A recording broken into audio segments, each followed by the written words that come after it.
interessante que na Bíblia, o termo pecado, ele usa várias palavras para a gente poder entender, ele é traduzido, né, de várias palavras diferentes para a gente poder entender os seus contextos. Então, pecado, por exemplo, o sentido mais básico é transgressão, quando eu atravesso a linha limite que foi imposta por Deus. Mas pecado também é não atingir o alvo.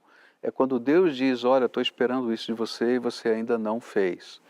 E dentro desse espectro, entre atravessar a linha, não é? E você não atingir o alvo, tem muita coisa aqui no meio. E aí as pessoas vão começar a olhar e dizer, mas como é que Deus olha para o pecado? Existem pecados mais graves, menos graves? Como é que funciona? E assim por diante. A Bíblia vai dizer que só há um pecado que é o mais grave, tá? Que é chamado pecado contra o Espírito Santo. E o que é o pecado contra o Espírito Santo? E esse a Bíblia diz que não tem jeito, não tem perdão, tá? É quando eu endureço tanto o meu coração que eu resisto tanto na minha alma que eu não aceito a voz de Deus na minha alma me convidando a viver com Ele. Então, quando eu rejeito a palavra de Deus, a vontade de Deus, a salvação de Deus, eu estou pecando contra a ação do Espírito, porque é Ele que convence do pecado, da justiça e do juízo.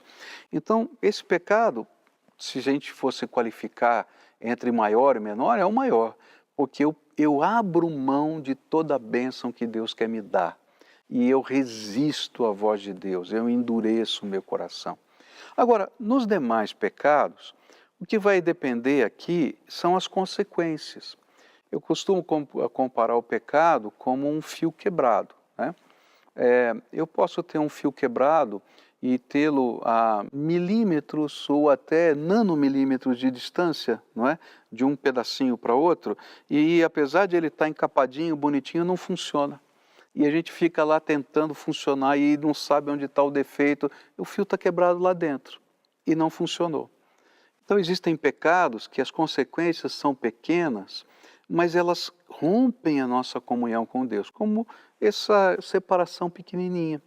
Mas eu tenho, por exemplo, a queda de uma linha de transmissão de energia que talvez quilômetros de fios estão caídos no chão, mas a energia não chegou do mesmo jeito.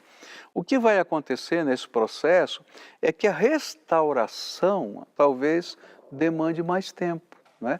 Por exemplo, para restaurar uma linha de energia, eu talvez tenha que gastar dias de trabalho, ou quem sabe até mais, para poder fazer ligar outra vez, porque tem tantas consequências.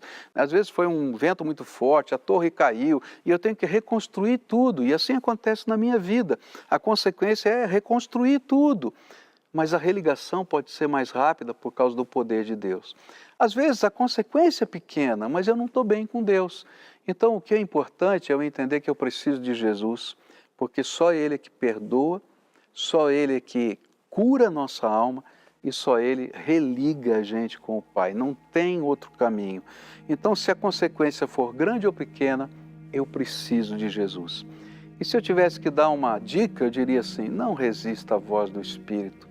Porque resistir à voz do Espírito é caminhar no único pecado que não tem perdão.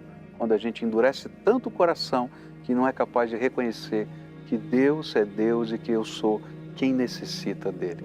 Que Deus possa te ajudar a lidar com as suas próprias dificuldades da vida através de Jesus.